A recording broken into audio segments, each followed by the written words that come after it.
no hay manera que todos los alumnos de un salón entren en el salón, ¿no? Y para conversar más sobre el tema estamos conectados con nuestro invitado León Trachtenberg. Él es especialista en educación. Hay una larga lista de temas que tocar con él y hoy le damos la bienvenida a Exitoso a Perú. ¿Cómo está? Buenas noches. ¿Qué tal? Buenas noches. Muy bien. Mucho gusto, León, poder conversar contigo aquí en Exitosa para preguntarte de saque de arranque.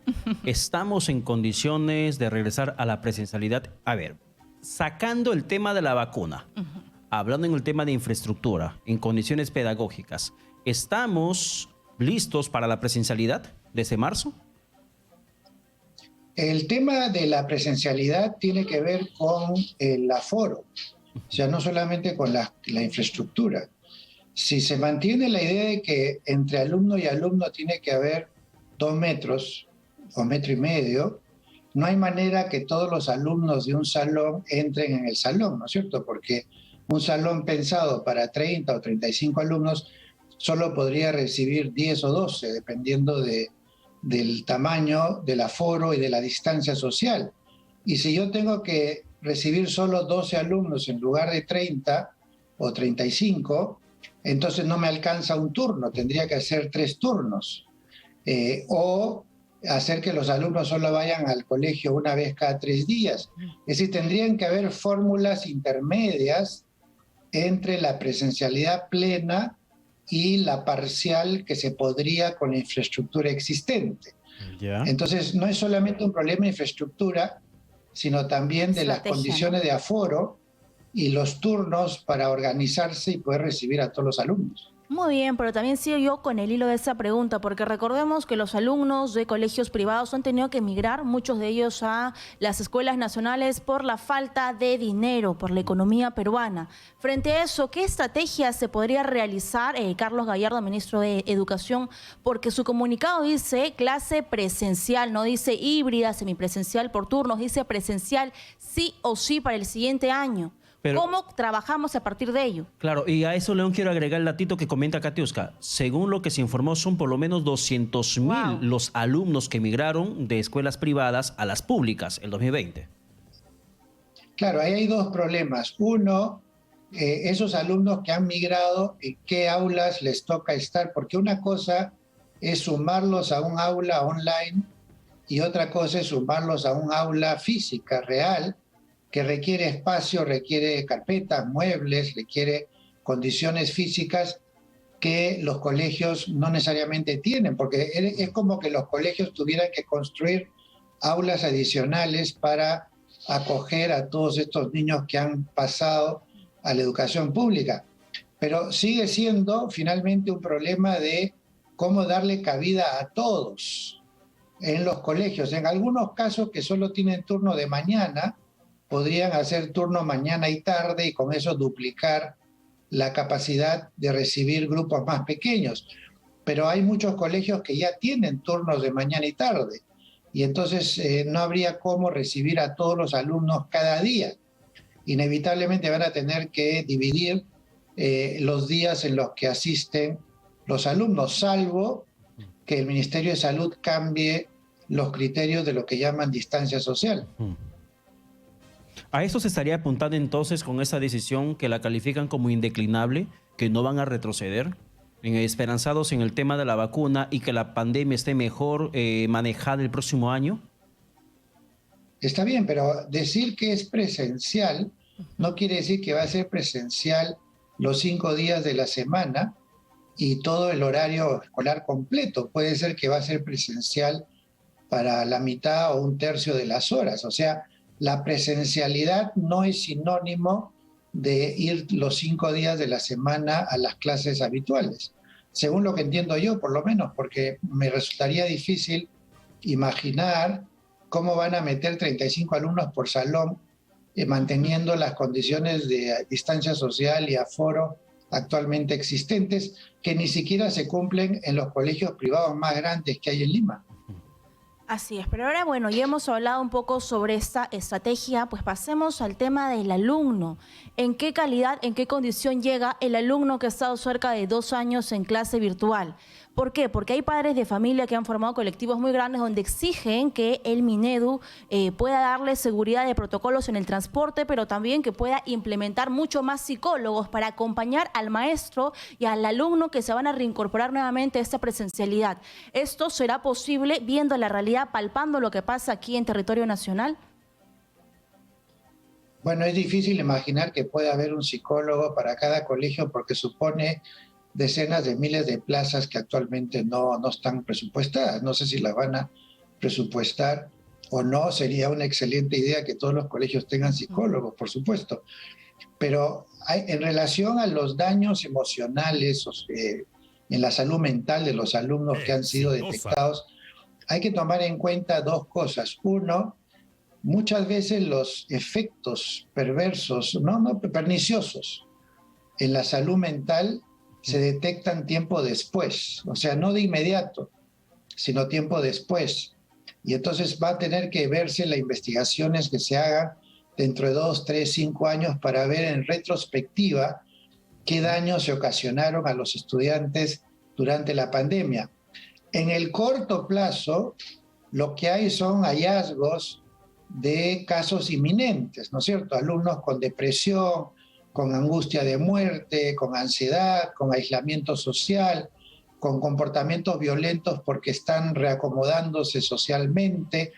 Eso ya se ve en el corto plazo y de hecho todas las instituciones que ven la salud mental en el Perú han hecho la alerta de que por lo menos 40% del alumnado está afectado.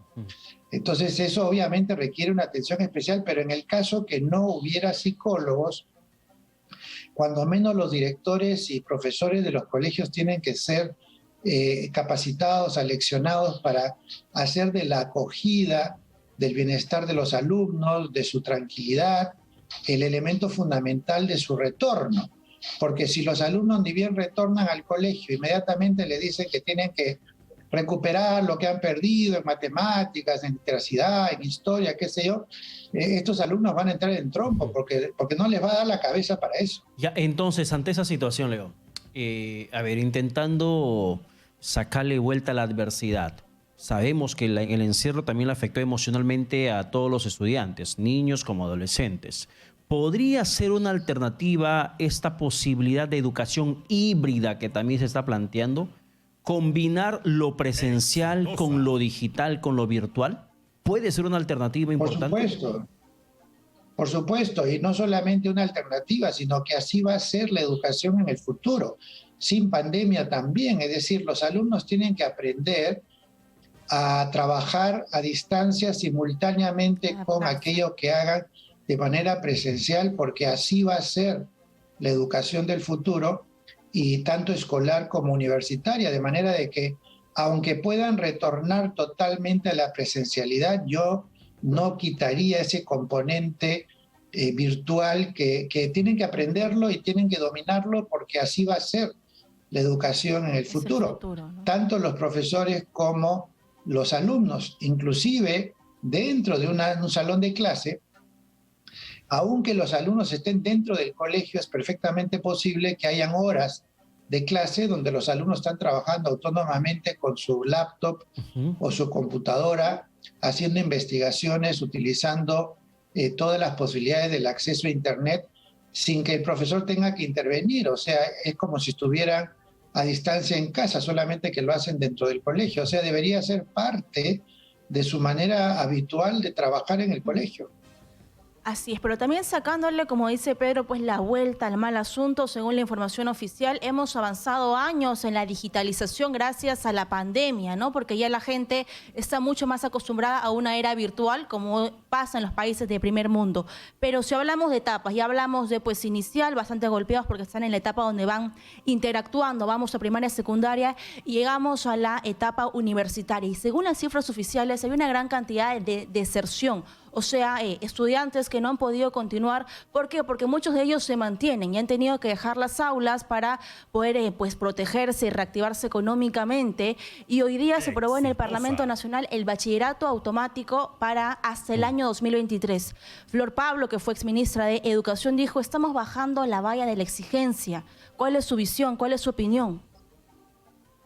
Bueno, yo desde hace muchos años he venido escribiendo en favor del bachillerato automático sin que tenga que ver nada con este gobierno, sino básicamente por una cuestión de sentido común. O sea, ¿qué sentido tiene que un alumno va a la universidad 5 años, 10 semestres, y le dicen que todo lo que ha hecho no sirve para nada si es que no hace una tesis? Si de verdad la tesis tiene sentido, pues que la vayan haciendo a lo largo de su formación universitaria.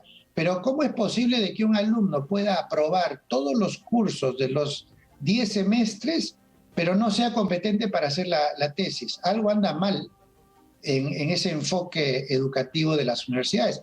Si de verdad lo que las universidades quieren es que el alumno sepa investigar, eso debería ser parte del currículo natural de los semestres regulares. ¿Por qué tiene que terminar sus 10 semestres y le dicen, mira, lo que tú aprendiste no te sirve para nada si es que no haces una tesis?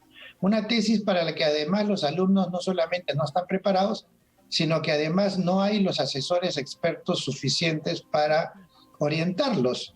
Entonces yo creería que el sistema universitario debería ser tal que un alumno que termina sus 5 años de estudios recibe un diploma que lo acredita como que terminó ese primer título universitario. No tiene por qué hacer otra tesis. Y en todo caso, el que quiera hacer investigación y quiera hacer una maestría o un doctorado, en ese momento hará una investigación. Pero para los alumnos que han hecho el bachillerato, que es un primer título, yo no le veo mucho sentido a esa tesis, la verdad. Claro, y es una situación favorecedora para aquellos alumnos en tiempos de pandemia. O que trabajan, o que también están trabajando en estos momentos. Claro. Pero un poco regresando... No solamente eso, sino que, digamos, pongámonos en una situación objetiva. Es decir, ¿qué significa que un alumno que estudió 10 ciclos, 5 años en una universidad, no puede hacer una tesis? O le dicen que todo lo que estudió no sirve si no hace la tesis. O sea que es ridículo, ¿no es cierto? Entonces, por eso yo desde mucho tiempo que vengo diciendo de que no hay necesidad de pedirles eso, o en todo caso, que los alumnos que van a tener que hacer una tesis la hagan durante el 5º año de la universidad con la asesoría directa de sus profesores, de manera que cuando terminan el 10º ciclo, terminaron también su tesis. Ya, entonces, si hablamos un poco de la parte educativa, la educación básica regular, la educación superior universitaria, en el caso de la reforma universitaria, para terminar, León, en el caso de la reforma universitaria, lo que se plantea desde la SUNEDU no puede ser escrito entonces sobre piedra, porque al mínimo intento de modificación que puede existir en el Congreso, se dice de frente que se intenta traer abajo la reforma universitaria. Porque en el marco de la reforma universitaria se tiene que presentar la tesis para el bachillerato y para la licenciatura. Entonces, ¿eso tendría que modificarse bajo un consenso político? Yo creo que hay que modificarlo como cualquier ley. La SUNEDU fue creada por ley. La ley universitaria es una ley. Y los contenidos de una ley se pueden modificar con otra ley. Yo no veo cuál es la tragedia. Es que la tragedia muchos lo ven, que si tocan la ley de SUNEDU simplemente se quiere entrar bajo la reforma universitaria. Bueno, pues usted sabe, las palabras no pagan impuestos.